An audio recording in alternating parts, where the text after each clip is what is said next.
I pledge allegiance to the flag of the United States of America and to the republic for which it stands, one nation, under God, indivisible, with liberty and justice for all. Okay, additions, deletions, amendments. I will have for board action, the approval of my goals. I added workforce housing and the individual meetings with staff for feedback. Oh, great. So that would be.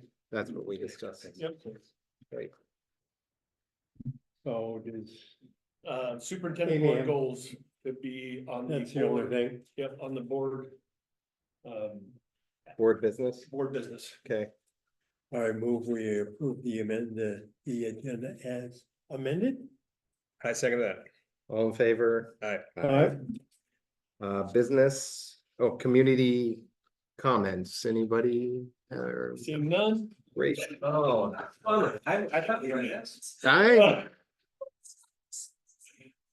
I thought we might too.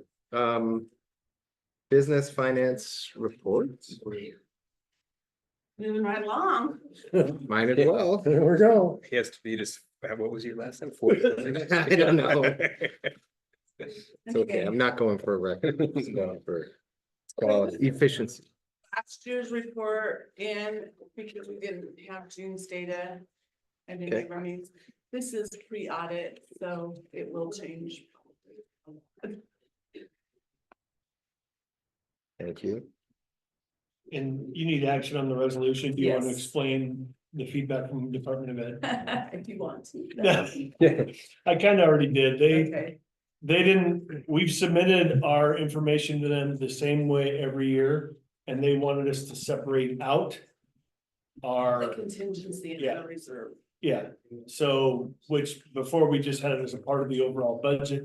So they didn't like it that way for the first time in 8 years, and They have new people. yeah, and so they wanted to see a different way, and they wanted us to have it in front of the board and with a new resolution, so that's the resolution. What's the difference between a contingency and a reserve? I mean, I see you have it two line. The contingency are funds that we can use if we need to with board approval, we can go in and move them. The unappropriated ending fund balance or reserve is reserved for the next year. We can't touch that money. Because of whose rule? Who says we can't touch it? That's Oregon budget. Okay, so it's not money we actually have. It is it is money. It's money. money we have set aside. It's our little savings account for a rainy day. And if we have the emergency, we, unfortunately, that's why the contingency is a bigger. But fund so amount. the state is who allows us, they get to decide whether we use or don't use the Well, reserve. No, they're- Year by year, we can redirect it. So Right. we have both pots and we're trying to grow both of them. And if we anticipate an expense coming up that we're gonna use out of our contingency, we can move from one to the other. But We're just I get- required to maintain one, right? Yeah. Why are we required to retain a reserve? It doesn't give us as much flexibility as a It contingency. doesn't, it's just. That's a- Look, there's State our- That's a great question for the Department of Ed. Well, like, is there a minimum amount that we need to keep in it? No. So keep a dollar, I mean, We- could we we as a could- board we could It's why we say, have more in the contingency than we do in that account. Right. but I guess my only point is why have any more than what they mandate that we have? And I think we can address that next budget cycle. We can just adjust those figures and put it into the, We can put it Because on. we have ultimate flexibility as a board with the contingency, but not Yeah. with the reserve. Well, I think it would be good to know why they have, Yeah. what that dollar amount is before we start moving I think funds. it truly is just. I mean, hopefully our budget's in good enough shape, we aren't gonna have to dip into a. To either, Yeah. yeah. but- And I think it is just to have that reserve to show that we are, we do have money to start the next year with or whatever we might need to do. and. My hope is we have a lot more than that, or at least Our- something than that.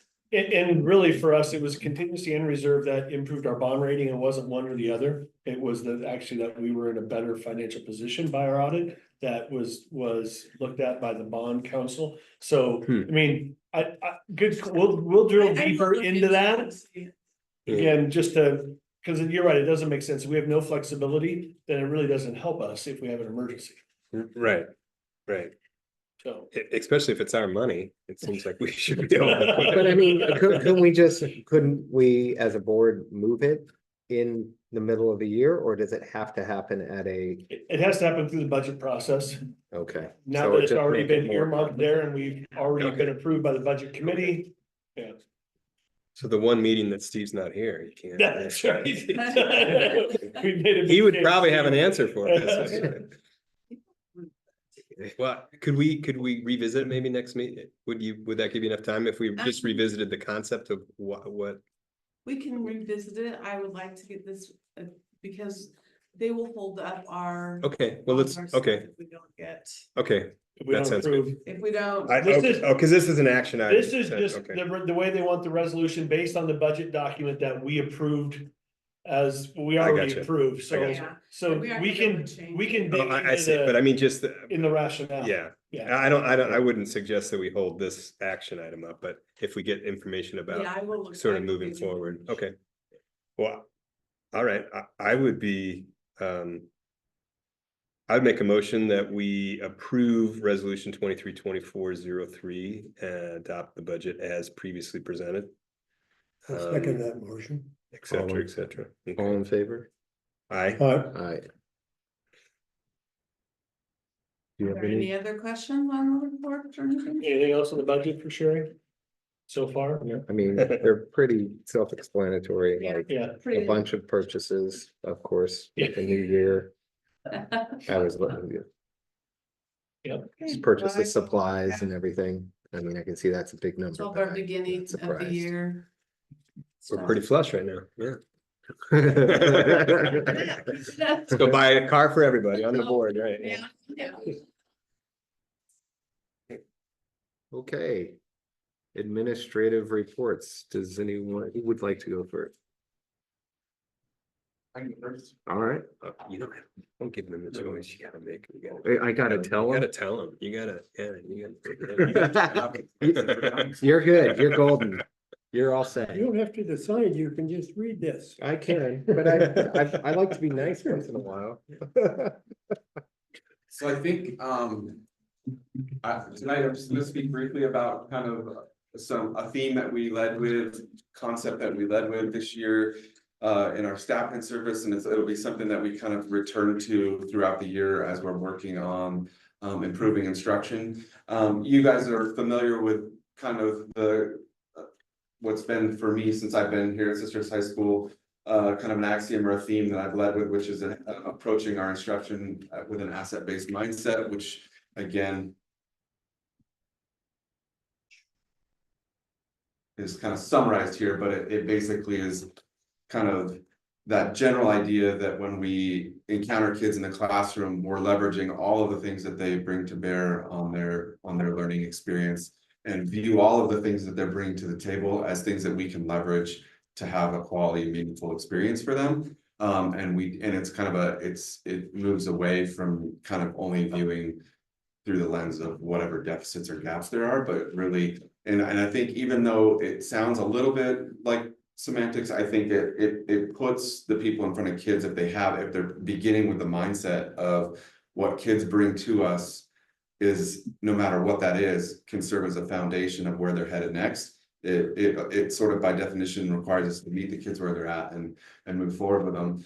And so one of the things that over the last couple of years with our AVID trainings that I've been able to be a part of at the administrator level is trying to have a little bit more meat on the bone when we talk about what rigorous instruction and learning looks like. And I guess in a kind of nice way, the approach that AVID has kind of advocated and really dovetails nicely with this notion of an asset-based approach. And so we spent some time during in-service week, staff had brought in a lesson or a unit that they were going to be working on fairly soon out of the gate, and we kind of just did a quick audit of what their approach was like using this this concept of rigor. And so what I'm going to do real quick is just share, it's a 1-minute video of educator, I believe she might be a superintendent, talking about these 4 components, and then we'll just summarize those after she's done and you guys can ask questions.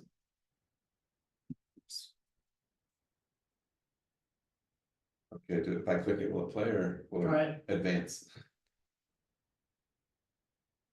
Rigorous instruction that requires students to, first thing, make meaning for themselves. Students have to be doing the thinking in order for it to be rigorous. And not just this controlled pseudo thinking that often happens in schools.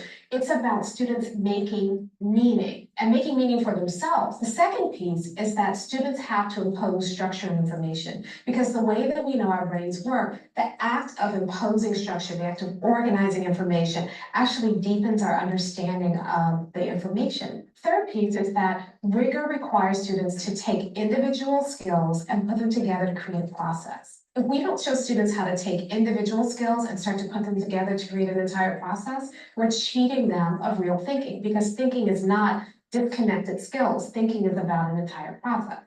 And then the fourth thing is it requires students to apply what they've learned in new and novel situations. With this definition, now when someone says, hey, is this lesson plan rigorous? I can say, well, where in your lesson are students making meaning for themselves? Where are students imposing structure? So now all of a sudden, I've put a definition into the hands of the teacher. All right. And then just this, I just kind of summarized what she just talked about on this last slide. Go. We go.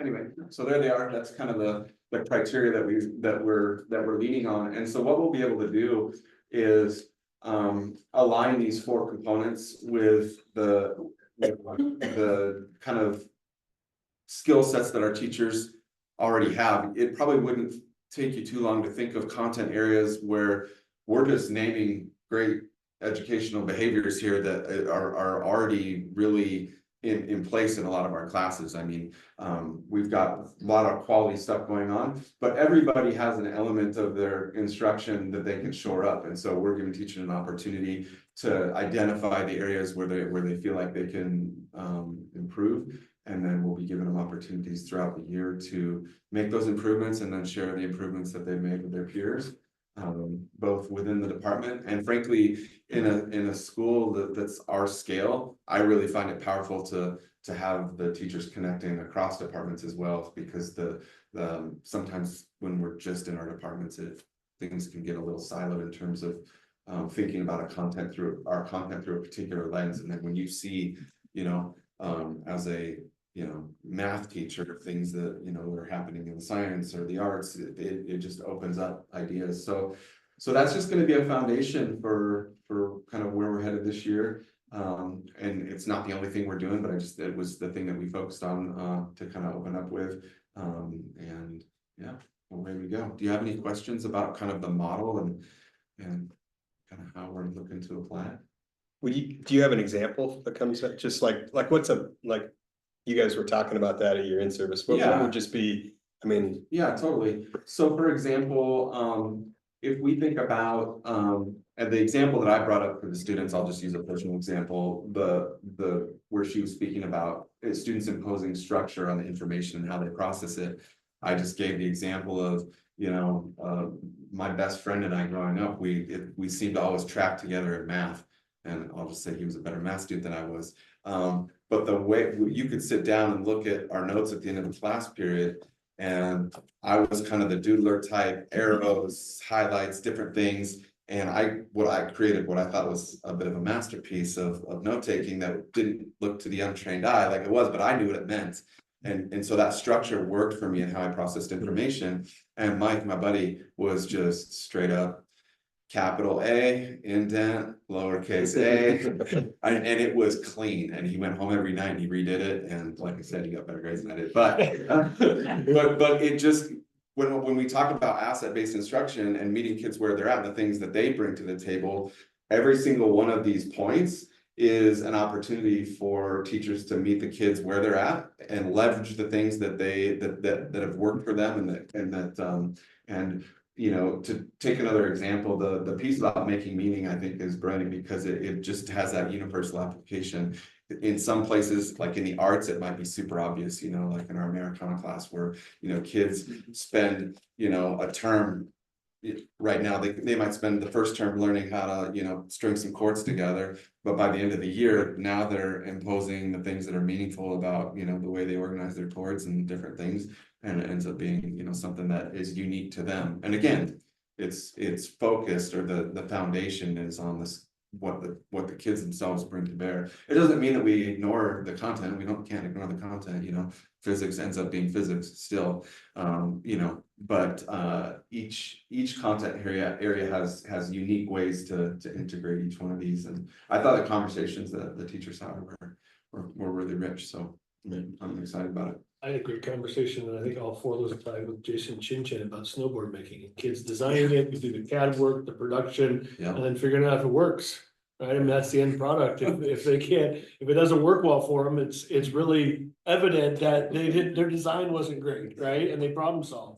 Yeah, but even in something like I was saying in math, you know, Dan O'Neill he had some great ideas about, you know, how these things will end up playing out in his class, in his math class, and it's something that you might think of maybe conventionally as something that's fairly a black and white discipline, but there's lots of ways that it can be, that we can approach it. I guess I'm curious, because if they're creating a structure, they understand, what does that mean for the teacher in the way they present the information? Well, it's giving the kid an opportunity to take the content that they presented it. Right. And now, they have an opportunity to organize things and to shape it in ways where it makes sense to them. Not that, like, again, we're not like giving new definitions to terms, right? You know, we're not inventing new theorems per se, but it's just ways for giving the students opportunities to process it in a way that makes sense for them, and then to, you know, as We often still as they do that. use content specific vocabulary, but actually Joan and I were having this conversation about,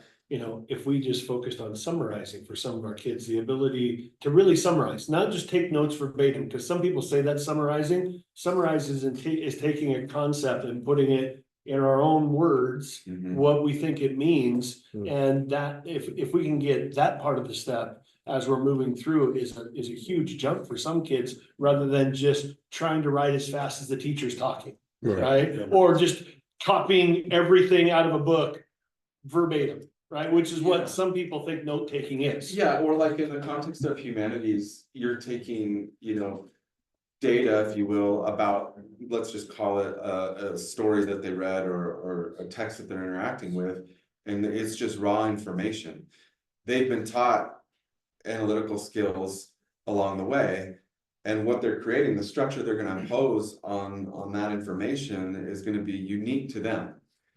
Access to AI aside, right? It's going to be unique to them. It's going to be something that they produce, and I think that we look past it oftentimes, but the humanities are an area where this kind of approach just shines because it can end up being so personal for the individual student. I'm gonna mess up the person, but an example of that is, and somebody will correct me, I wanna say it's Ruby Payne, but I'm not sure, is where they use the example of being in a sauna, it's as hot as a sauna, and kids in poverty don't understand that. They're like, sauna, I don't know what you're talking about, what's a sauna? It's as hot as being in a laundromat, right? The humidity in a laundromat, kids so it's connecting with your own experiences and making sense of it. Got it. So another way to show it. Yeah, but just to maybe put a period on this, we think sometimes about rigor through the lens of something of like having more stuff to do, or it just being quote unquote harder. And I think that those approaches, like that sells kids short. I think, you know, just telling kids you have to do more. I think engaging them with these types of concepts and kind of these four entry points, I think it requires them to be operating cognitively at a high level. You can't really do any of these things without leaving that lower rung of cognitive processing. You got to go beyond it. It's almost like the teachers are there to facilitate access to some of that lower level information where it's just the things, but then to excel in the class and to have a final product that's meaningful to you and the teacher and the peers, it's like you have to go through these other processes. So interesting. Cool. Yeah, that's cool. Sorry, but No, it's we like nerdy. any other questions about high school and just getting underway or anything? Who won the game? What's that? Who won the game? Volleyball today? The first game, sisters did not win. No, It was rough, yeah. it was a little rough. We got swept. Yeah, So, and then the other one appears to, I have it, well, they're probably just now starting. Yeah, but soon. It might be it might be challenging as well. They Yeah. gave the other team around for the money as well, so Trinity Lutheran, yeah. We have a very rigorous preseason schedule, teams that are all playoff bound. I can get you guys an invite, but we're gonna turn around and do the same thing, right, that we did last year for the home opener, we'll have some barbecue going. Yes, the 13th, we're gonna have a Well, and the smoke may push the home Well, opener we'll see, yeah. to Friday, but we're not doing that. No. No matter what, it'll be the 13th. 13th. Yeah, Burns has been pretty smoky, so they might have to come see us. Yeah, what's it, I just came across just a little bit ago, what's this all from? I heard something south and then east. East of Primeville, Oh, wow. yeah. All right. thank you very Awesome, much. Thanks. Okay. Yeah, good to be back. What I do with the thing. You're gonna dance or sing or? My smiling face. Yeah, special programs, we are busy. Did a little bit of hiring this summer. We had some educational assistant turnovers. And also when you have new staff and you have to do new training. I was really lucky this spring. They're within our region. We do a lot of work with the special ed directors within our region. And there's 3 of us that are special programs. So there's the 509J in Madras. He's special programs and not just special education. So he does counseling. He does all the things that I do. And then also the Crook County, they have a student services director. So the 3 of us, Crook County, Madras, and myself, we're all doing a lot rather than just focusing on special ed. So the 509J got $190,000 grant for professional development to dedicate it for special education. And he was kind enough to bring in the other 2 student services directors, knowing that everybody's plate is full. And we're all doing similar training. So we all got together and put on 3 county-wide special education training. So we had 3 full days. It was fully catered. We had days for certified folks to do reading, a little bit of math intervention. We had a full day for educational assistance on behavior supports. And then we did some on trauma-informed training and how to write a good IEP, all things that were really valuable, how to write a good FBA, which is a functional behavior assessment. So it was great. It was great for our EAs and our certified staff to go over and mix with the other counties and So did everyone attend this? see what's going on. A good bulk of my staff did. Yeah, it was over the summer. Yeah, So it was outside of their original contract, but we were able to reimburse them for their time and mileage and it's great. food. And so it's great because that takes that off of my plate for the professional development, because I've been doing it all year long, just because I can't do 3 days of training in August. Yeah. So anyway, long story short, it was great. And it was really nice to do. We've never done that before, like a 3 county training. So that was a big lift. And we've been working really hard on getting the elementary school up and running our special education classes. It's really like programming for like a brand new program, because you have to figure out how are the adults moving through the room, how are the students moving through the room, and all of the visual supports and other supports for disabilities. It's complicated, but I'd say we're 90% there, and the kids are learning their environment and they're pretty happy today. So yeah. It's been good. Yeah. You hired a new teacher, you got a new special ed teacher? Yeah, I didn't, just working within my budget, I had some turnover in some smaller positions and also a change in our youth transition program requirements. Amy left that position. Sorry. So I kind of brought together several pieces and hired a new high school teacher, a special education teacher at the high school. And then we had 2 more resignations for educational assistants at the elementary school. And so I again combined that into another special education teacher who's just focused on behavior supports and skill building. Great. Yeah. Yeah. Just also anticipating as our district grows, that area will be an increasing area of need. And, yeah, we didn't spend any more money than what I originally had in my budget, so we were just being really strategic with the resources that we had. And then how is our student population changing as well? Yeah, it's good. Yeah, Excellent. Sorry. and Jeff came up and saw our new classroom, our new behavior teacher, and Yeah. yeah, it's really just a smaller environment to build skills and regulate some of our kids, which we've never had that opportunity before. So, yeah, it's great. It's awesome. Yeah. Thank you. Thank you so much.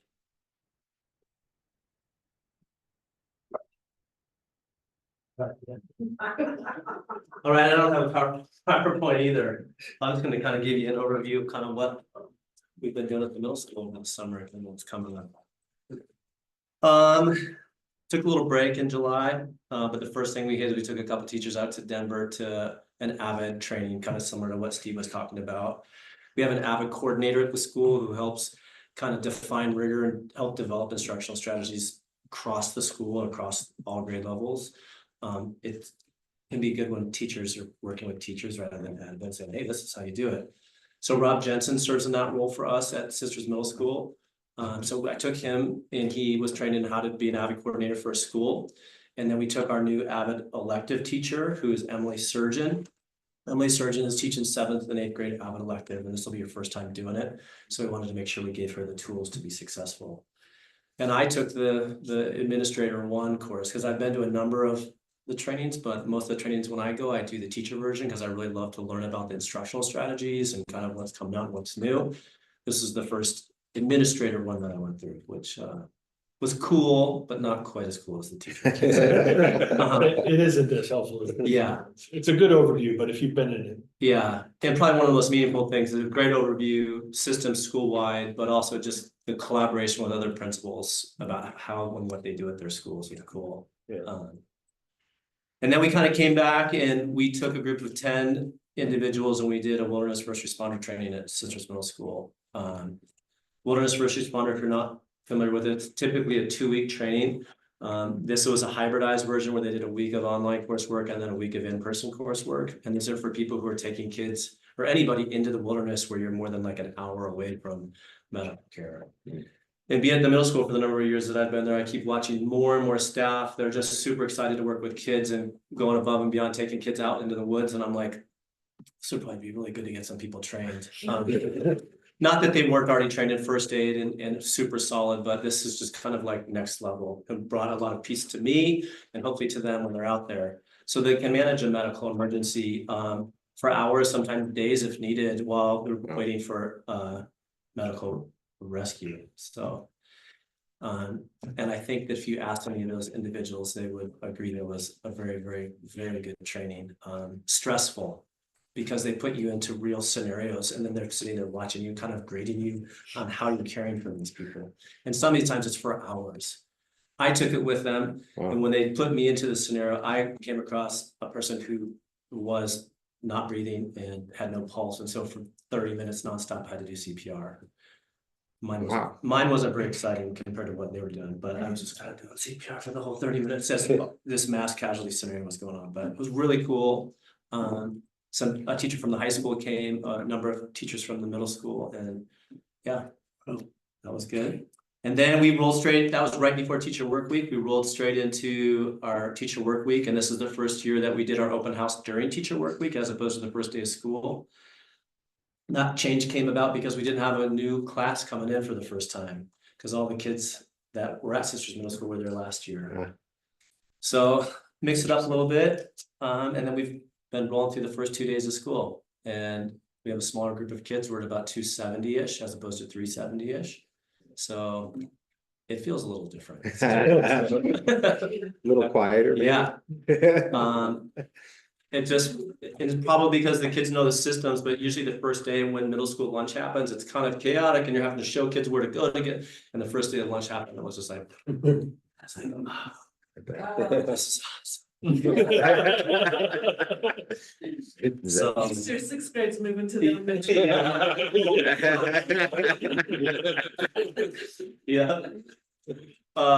We did an assembly on the first day of school, which hadn't done that in a while. And was probably one of the best in terms of behavior assemblies I've ever had. Yeah. I mean, they were just dialed in, all sitting there lined up, and they did their very first competition for the year. So that's kind of what we've been up to at Sisters Middle School.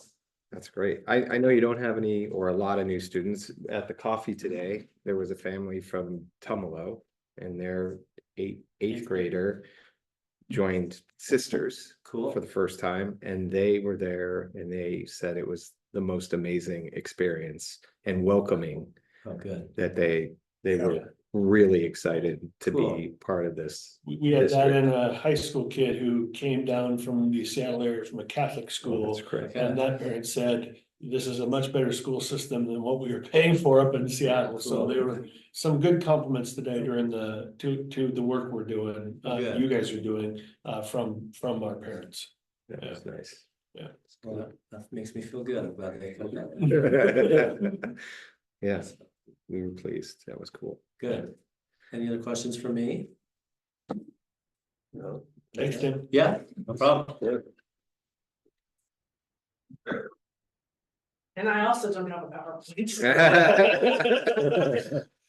We could have just videoed Joan walking around with new routines the last couple days, but we Oh showed my that. goodness. Oh, what's this bolt go to? Hey, Ryan, figure out where it goes. Oh, Well, I first of all wanted to introduce Janet Giles, for those of you that don't know her, she's our assistant principal. And just been an excellent addition to our team and right-hand person. It's been great to have her alongside. Has really helped with all of the things we're getting in school up off the ground, so I just really wanted to start with just giving a couple shout outs, and the first one would be to Todd and his team. It is an incredible amount of work that he has lifted through the summer. I mean, I think 20 years ago, a new school would have not had near the technology pieces that he's navigated, from bells to door lock schedules to badges to getting everybody an interactive board that's working and functioning, to Chromebooks out. Chromebooks, you know, like the normal stuff. With Yeah. getting phones hooked up for everyone, you know, all the pieces. There's just been so many, and they've done just an amazing job. And anytime I've had a question, he's been right there. He made some shifts last night so that today would work better, you know, just all of those things. We could not do that with that infrastructure underneath, and a lot of times those are the folks that we never recognize around. And then the other person is Ryan Stock. He has done an incredible lift for us. He has been super responsive at questions and like needs, and, you know, hey, there's this thing of tar on the blacktop. What do you do about this? You know, like just little minutia to big things like our classrooms are too warm. What do we do about the AC? And he's just been, I don't know, tirelessly working to make sure that all the holes in the dike get plugged, and just communicating with all the right people, and just really could not have made, we would not be open yet without these two men who have just really led, and just, it's been great. And our team has just been fabulous all summer. We were locked out for a while. The very first day that they were allowed back in, they swarmed in, and they've been working so hard. You know, just getting the building to a place for last Wednesday night took a lot of energy and effort, and they just have all been jumping in arm in arm, working together to make it happen. So just, again, an incredible team that we have, that I get to serve alongside. And then last Wednesday, we did cross that line, and we were able to have our community in. And we had a community partner that counted 960 something individuals who came. So it was a swarm. It was so exciting to, I mean, like when you're planning, but you don't have kids in there, it just feels a little like something's missing. And so having students and families in, and just so many positive comments, and people super excited for what we have there. And that building is really going to help us. I'm seeing it already in special education, and then as we get into interventions and just all the different things we can do with those flexible spaces and the grade levels and everything. It's just been amazing. So, you know, we're looking still forward to the future. There's lots of little kinks, but, you know, we're able to serve our kids are learning, our kids are happy. it's been good. So, and we opened our doors yesterday and all of our kids pretty much came in and all of our parents. So we're still working out some of the arrival dismissal and, some of those pieces, but for the most part, say 99% of our families have been super positive, supportive, flexible, and, willing to lock arms with us and make it happen, so. Bear message, the message today again was we're gonna learn a lot the first week, we're Yeah. gonna learn a lot the second week, and we're gonna learn a lot in the first month. Yeah, exactly. So So, it'll be interesting to keep honing yeah. what kind of protocols. Yeah. And we spent all last spring, 3rd through 6th grade teachers, we met and Tim as well, and kind of had conversations about what does it look like to have 5th grade back, in the elementary school, and even aligning like where maybe we needed to look at our state standards in social studies and science to make sure we were teaching the right content at the right grade levels and kind of doing alignment that way. And so then I guess it was 2 weeks ago today, I met with the 5th grade team for a couple days, and we just really kind of dug deep and looked at a lot of those pieces and started making a good plan for our students. And we did fly a position, and we're hopeful that we will have some applicants so that we can hire an additional 5th grade teacher. So that's kind of where we're at, there. It's been interesting. It's the first year our kids have eaten in the cafeteria. So lots of routines and procedures, but we were also hearing from parents where kids are going home and saying their best part of their day was eating in the cafeteria. So, it's good. And our kids are responding well to the routines and procedures. And again, we have a great team that's really supporting our kids. So. Yeah, so that's kind of us, right now. I should probably know this, but has there been any more, is there a fix for the 5th grade, a temporary fix for this 5th grade? Norma issue that Pledger we've- is going to start tomorrow She with does, setting up okay. classroom environment. She's a long-term sub that was a retired teacher from our district, and then Friday she's gonna plan. Okay. And then she'll be able to open on Monday Good. with the 4th section. And then she'll be managing that. Great. Yeah, Well, that'll probably go a long ways in sort of keeping things yeah, good. Yeah. I think as board members, we just got Mhm. included in some of that right, communication, and I right. didn't know, I Yeah. hadn't talked with Kurt, I didn't know what the resolution of that had been. Yeah. So, and again, I would go back to, I'm trying to get feedback because there's some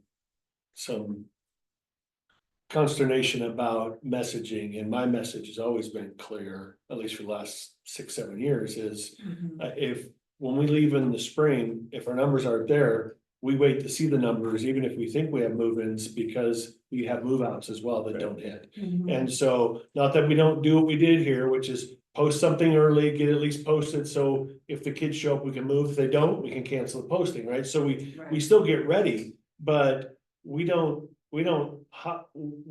did once, hired early, ended up with 17 kids per class because 10 kids left, right? No, And I think that's- you explained that really well. I just wasn't sure what the Yeah, end result was, but Yeah. that's. we stuck, we counted the kids first day, all of them are counted, we got 30 in one, 29 in the other, so we know we'll continue to grow like we usually do. Yeah. And so we pulled the trigger to do it right now, so that we get halfway through the year and end up with 31 in each class. Right. Yeah. As a parent of a 5th grader, I think a couple different things happened. This is the same class that the 3rd grade was overcrowded. Right. And there was a lot of talk about that. What I believe happened is the assumption at the end of the year was that we were hiring a teacher. That was the assumption. I don't know where that assumption came from. It wasn't for me, because I understand the process. Mhm. And then because people don't understand the process, there was a job posting because we were preparing, and then there wasn't a job posting. So the assumption immediately was, oh, we're definitely not hiring somebody because it's not happening. So they didn't understand the process. And I don't know if you know this town, but people spread rumors really fast. And so it was it was a miscommunication from a rumor mill is what I would equate it to, more than anything. But Pledge is coming back for now and we're posting a job. Yeah, job's already posted. Job's Yeah. posted. Yep. And We made the decision 2 weeks ago tomorrow that we would post the position, and then it had to go through the internal process before it actually came public. I see. So, Okay. but it's been out. Yeah. So, Yeah, and we had postings last year, I think we were hiring people, so I Yes. can understand maybe that confusion. But I wasn't confused ever about it, so it was, and yeah. we had never communicated, at least from the office, But- that we were hiring. But again, anyway, it's, rumor mill is what Yeah. I'm going with. yeah, It is. That said, hats off to you and your team for opening a brand new school and to Kurt for making it ready to go. And it is beautiful. Yeah. And I'm so excited. And the kids were so excited. Yeah. And I think all the parents were so pleased to Yeah. walk around and see it. And I'm Yeah. Yeah. I couldn't be more happy. we got the chips blown in today, so the playgrounds are Ryan's usable. not happy with those chips. Well, it is what it is. Which is good. Yeah. I mean, I love the fact that he's a meticulous, right? He's gonna make sure you have the right products, which is great. And Kurt has been so great at just being there, visible, working through, making sure everything is on track, which, not all superintendents are as hands-on and know all the intricate details. So thank you for your leadership in that as well. So. That one helps to keep my job.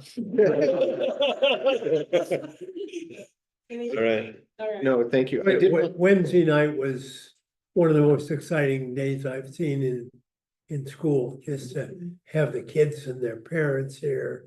And everybody so upbeat and Yeah. so excited to get on and Yeah, looking around and thinking, oh my gosh, it was what really a fun. wonderful place. It was kind of like when we got to that point, you knew it was all gonna be good, Yeah. Yeah. So, sometimes you just have to get to that in order for that to kind of fall in place, so, yeah. And I know it's only day two, but I did want to mention, not just to you, but to everyone, that having everything in one campus. I've already seen the benefit, because after school today. There was a volleyball game, so I took my two boys over to the high school Mhm. to watch a volleyball game, which I never would have thought to do. Yeah, Yeah. But now it was so convenient, right. and they've never really watched a game. For them, it was a great experience. And me too, because I haven't been to one of those games. I took them to homecoming Yeah. once, but that was an event, right? Right. But now I feel like there's this opportunity Mhm. to go into these other schools and experience them, so they're not foreign when they start to move forward too. Yeah. So that was really cool. And I know it was only day two, but I was like, I oh love yeah, that. this campus. And is you awesome. heard about who the line judges were gonna be. That's right. Yeah, I saw your bad call, by the way. I saw that. Was it four sisters? Against us Against too, by the sisters? way, against I got us. it right. Okay, I informed the bench that it was the most overpaid set of line judges ever. I'm glad you were overruled. I was gonna say that.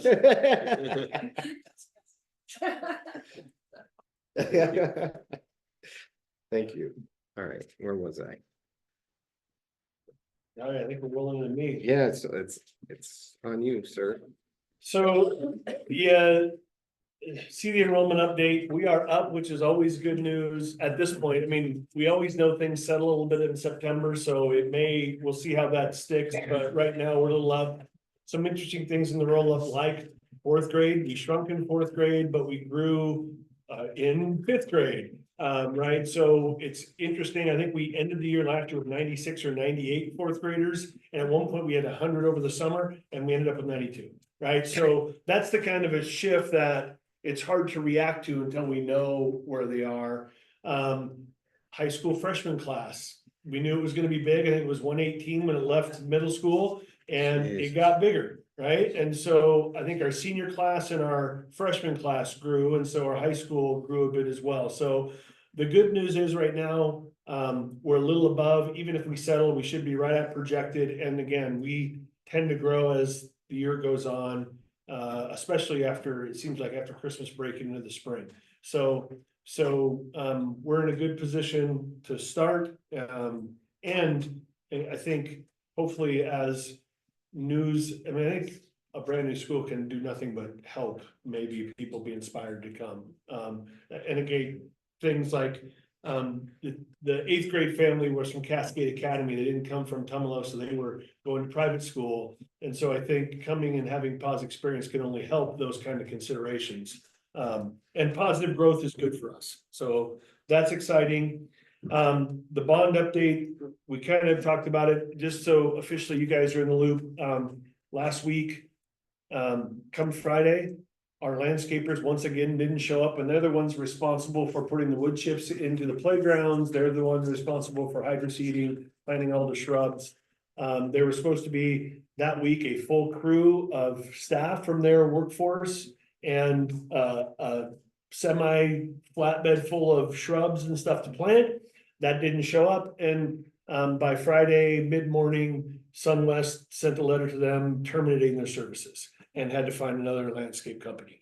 Luckily, they had someone who jumped in, worked over the weekend, cleared the rocks and all the debris, leveled out the play areas, got the wood chips in there today. They're doing a walkthrough on the sprinkler irrigation system in the field. Should be hydro seeded by Friday, at least right now, that's the plan. And again, this could have and should have been done a month ago. It's just been a process of trying to get the landscapers to respond. And they would respond, they'd send 3 guys on a day and they'd rake some piles of rocks and do some stuff and very little action. We actually discovered that they actually sent some of the wrong.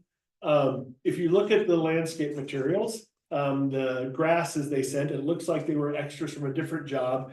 And they sent a thing called yarrow, which is something we shouldn't plant. We mainly pull it out. It's more of an invasive species. They planted 5 of those in our front bed, and Brett we were doing a walkthrough with the landscape architect. He goes, I didn't know we had yarrow on the list. And the guy goes, I don't think we do. And he looked and we don't, but we have 5 of them planted in the bed. So That stuff's awful. long story short, good move by moving on to the next landscape group. We're already seeing a response, and we'll keep moving through.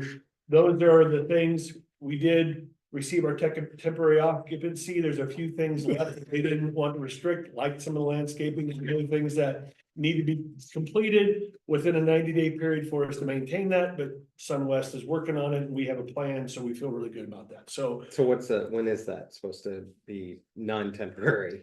let me double check the date. I thought it was 90 days, and we were issued the occupancy the Thursday of in-service. So it's not even been a week yet. So I'll double check and bring that back. And we have no concerns about us No, getting all I have this no, done. I have no concerns. It's like improving one of the fire hydrants, and it's some of the stuff that the city was in the fine print of what the city wanted us to do, and some of the stuff with the landscape completion, but all of our life safety issues all passed, elevator passed, fire passed, everything is passed. So it's really just some of the boxes for the county and the city.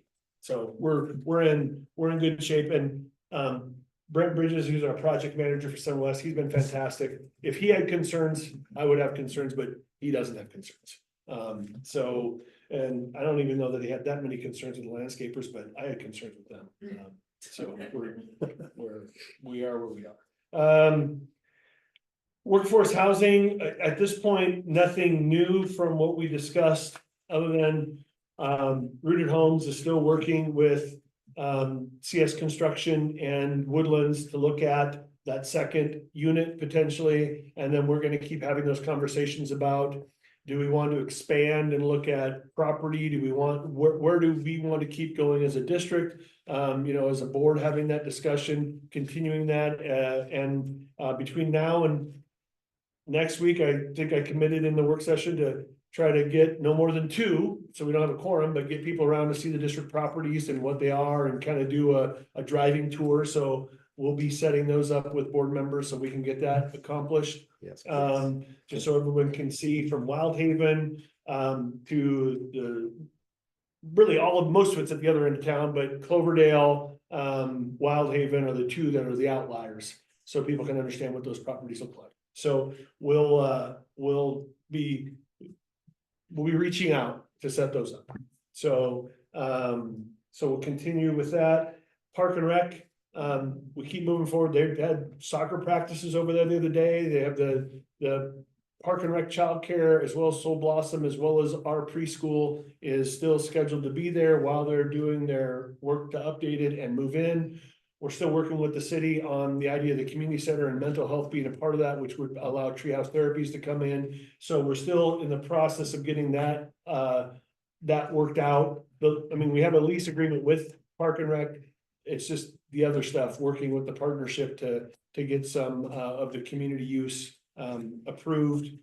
But their lease, the change is they are leasing the entire Yeah, space. minus the old library, which is where our preschool is, and 2 classrooms. We're not leasing it back from them. They're just not leasing that square footage. I see. We have 2 classrooms for storage and the preschool. So, Got it. yep. Do you know when they're doing updates to the grounds? That's a good question. I mean, they had a whole schematic plan. I know they got some grants to start working on. I mean, that's a big part of their change, more dramatic than the inside. Absolutely. And so I'm not 100%, Jen hasn't shared that timeline with me. The challenge is they want to use it for soccer, but at some point you got to start doing some of the stuff before the weather becomes mud, right? I mean, I'll pose that question to Jen the next time we meet, is what a little more specific on their timeline.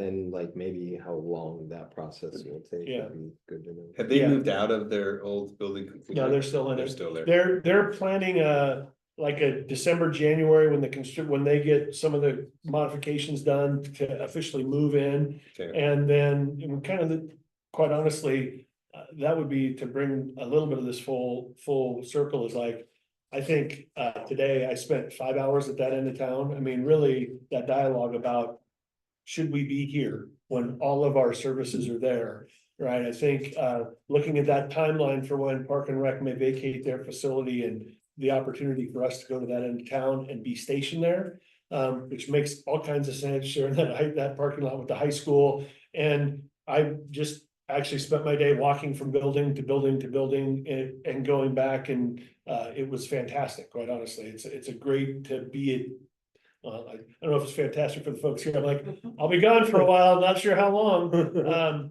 But it is really nice to have all buildings on the same campus and being able to transition between, see stuff, walk around. I mean, to have that presence has been fantastic. And so again, you know, as we keep moving forward, my recommendation would be that as a district, I start to inquire about what does it look like for this building to maybe not be ours in the future. So I can bring that information back to the board. So. But that's all I have. Other than we won the first set of the second game. Oh, wow. So good stuff there. Any questions other than the Park and Rec one? I'll follow up on that. Well, I don't think so. Just congratulations on getting a new school up and Yeah, running. it's and to Joan's point, I mean, well, my last comment. One, we hired really well in this hiring season, as people have commented. We got really good people to come on board. But secondly, we have really good people, and that was evident in this whole transition. We had people from other schools jump in, communities jump in, our staff do incredible work. It's really been a really, you know, I wasn't nervous after the second day that teachers were back, because they'd gotten so much done in those 2 days. It was like, they really got after it. I mean, and again, we're trying to do our thing and paying them for their time, but it's amazing what 30 people can do in a couple days. There was a lot of work that got done. And then I think Joan had some staff and some community volunteers tackle the gym when it was like, that was the storage area. So it was really a community effort. And, you know, it's what I've said to folks is we rally well, right? We have no shortage of people who are willing to jump in and help and advocate. And that's what makes us the community that we are. So even sometimes if it's a little misinformed, you got to value the advocacy that happens. Yeah. So. Yeah, I agree. Yeah. Okay, board business. Should we do the adoption or which one should we do first? I guess we'll do this. You want to concur? So we have a lot of policies to adopt. Let's go ahead and start. I know you have some things. I had a few questions only because I'm the new kid on the block, so there was something in here that I wanted to ask about. But go ahead. Yeah, I don't have questions. I made lots of notes and came up with a new word I'd never seen before. And nobody else had ever seen it. David might have. What's the word? Hemic, Hemic, How do you spell it? Hemic. No. it's about the blood circulation system, is it in Oh. reference to? Yeah, I don't know. Hemic. Yeah. Yeah, maybe. Yeah, maybe. I mean, heme is blood, but so hemic is related to blood. I don't know. I've never heard of that. Okay, That's what we looked it up, I don't know, that's what it gave us, anything close that would have fit in the well, context. yeah, that would make sense, I guess. Yeah. So my random question is local contract review board. What is that?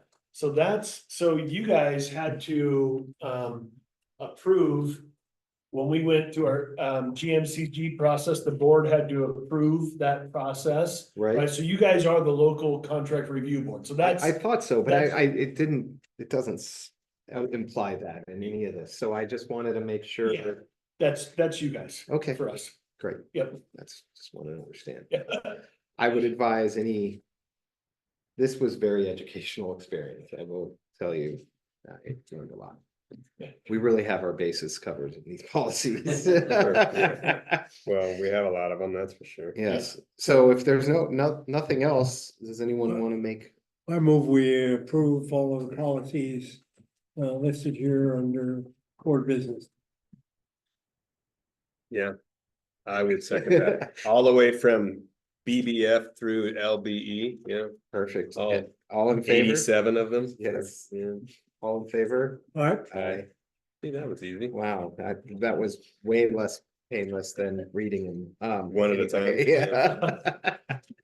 All right, so then on to Kurt's superintendent goals.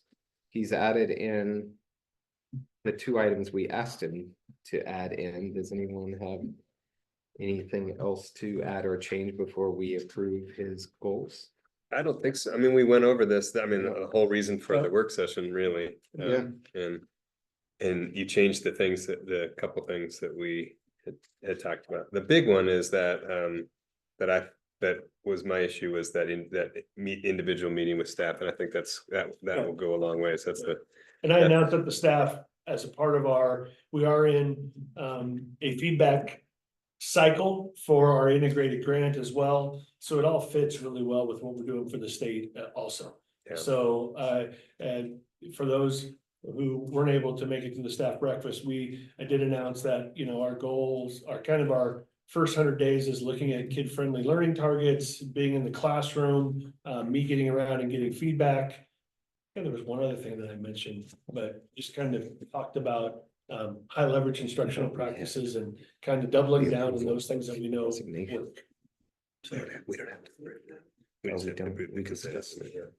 Well, I would make a motion that we approve Kurt's board goals. I've been, I mean, just a little bit of an aside, since for 5, I mean, this has really been developing for 5 years, and I like it because we continue to we work on the same goals and we build off of that. And that's been how we've been trying to do your performance evaluations, and it's how you've been doing your goals. And I think it really makes it a cohesive, forward thinking process rather than just reinventing the wheel each year. We're building on previous goals. And I think for me, that's been a really nice change to see, just that since I've been here anyway. Yeah, and these That all align process. with our mission, vision, and our integrated grant. Great. And but anyway, that would be my motion, that we approve it as presented. I'll second that motion. All in favor? Aye. All right, Great. Okay, consent agenda, regular board meeting minutes. 08, 07. I would make a motion that we approve the Do we want to do it all Yeah, together? why don't we do it all together and, board work session minutes as Yeah. well as a new hire of Matt McClellan, thank you. What is And- Matt McClellan do? What is Matt McClellan doing? Teaching social studies. Social studies. 7th grade. Perfect. And 1 6th grade. He's doing great. Perfect. Great. Okay, I make a motion that we approve the consent agenda. I'll second that. All in favor? Aye. Aye, perfect. Announcements, October 2nd. Regular board meeting at 6 P.M. My only request looking ahead is the equity conference. The weekend or the Thursday and Friday before this board meeting. We usually meet on a Thursday to do a pre-board meeting. Right. So I'll have Amy reach out that maybe you, Jeff and I set the agenda a little earlier than that so we can avoid a conflict. Sure. And then, so just need to adjust the pre-board meetings before the meeting. Great, perfect. Great, if there's nothing else, this, So as mentioned, I think I'm also gonna set a community tour of the new school on thank you. September 25th. It's a Wednesday evening. I think it's down the line enough that we should have enough stuff in place and things completed that it's a more, it's a better illustration of what the building's gonna be like. And I will do it. Joan doesn't need to be there, but that's an evening that works for me. If there's a different time, and we'll advertise that through the Nugget, but if there's a different time, I would leave it to the board if the board wants to be a part of it, but right now I'm looking at Wednesday, the 25th of September to do a Perfect. community tour. Great. that's great, and I know I've had people ask me. Yeah. And I think it's pretty important. Yeah. Yep. Perfect, thank All right. you. That's I the have last piece. a wager with Reagan about whether there will be more than 100 people there. And I'm on the upside. There was me. Yes. You better, you'll have to get out there and promote it. I will. All right. All right, so meeting adjourned at 7:02. All right. Oh, Ethan.